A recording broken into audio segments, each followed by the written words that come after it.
सरकार के मित्र उद्योगपति लोग कृषि के क्षेत्र में अग्रिम निवेश किए बैठे हैं। किसी ने गोदाम बना लिए तो किसी ने रिटेल चेन ही खरीद ली है। मतलब समझिए, अध्यादेश आया जून में, कानून बना अक्टूबर में और कॉरपोरेट के गोदाम एक साल पहले से ही बनकर तैयार हो रहे हैं।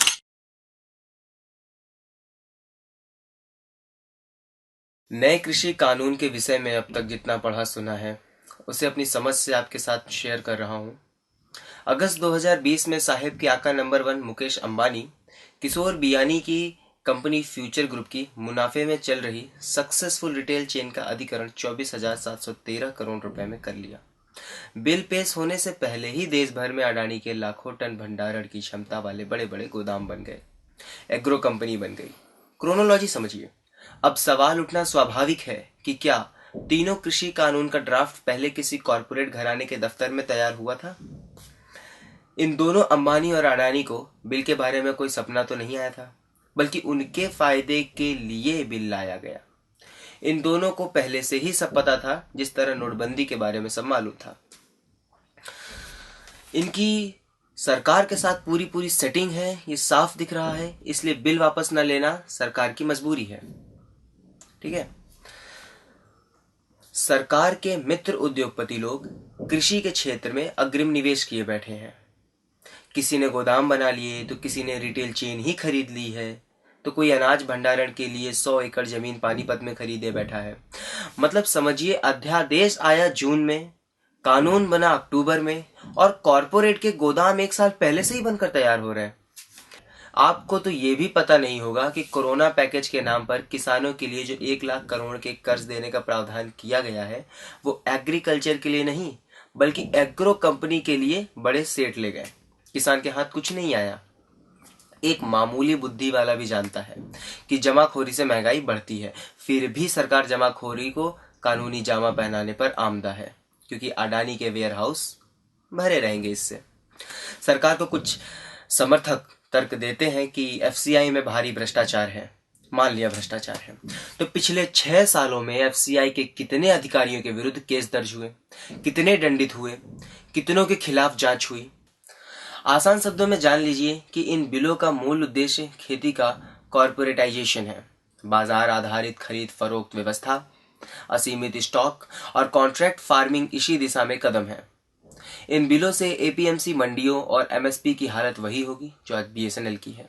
एमएसपी की गारंटी बहुत जरूरी है और हर फसल के दाम तय करें ताकि किसान 50 पैसे किलो में प्याज आलू सब्जियां ना बेचे और बिचौलिए बाद में 100 गुना दाम 40-50 रुपए किलो बेचता है, वो ना कर पाए। जेल का प्रावधान हो इन लुटेरे व्यापारियों के खिलाफ।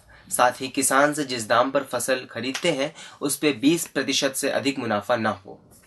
प्रधानमंत्री कहते हैं कि किसान बिल से मंडियां खत्म नहीं होंगी। जब मंडी में खरीदने बेचने पर टैक्स लगेगा और बाहर टैक्स फ्री खेल चलेगा तो मंडी कितने महीने टिकेगी? जब मंडियां ही नहीं रहेंगी तो हजारों मंडियों की लाखों एकड़ जमीन कौड़ियों के दाम पर चहेते उद्योगपति मित्रों को बेच दी जाएंगी।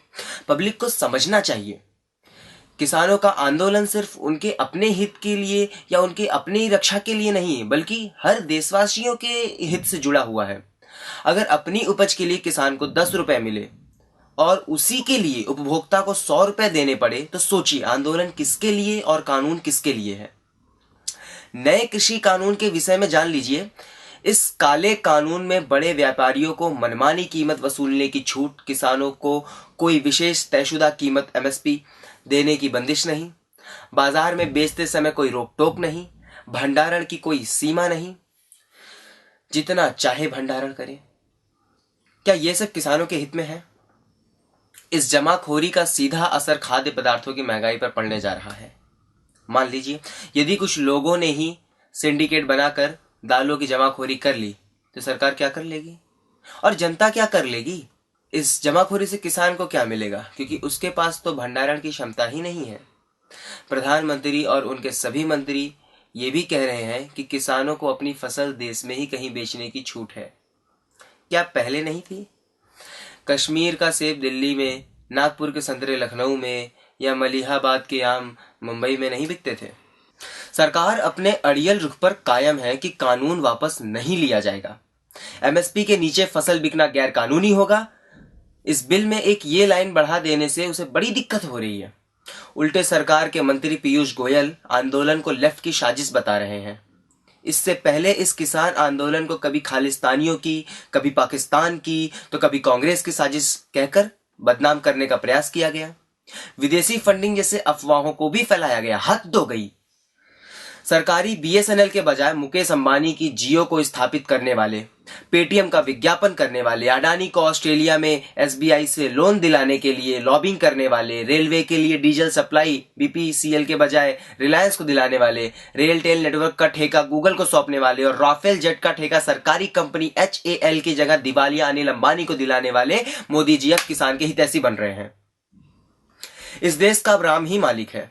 बाकी भक्तों का क्या?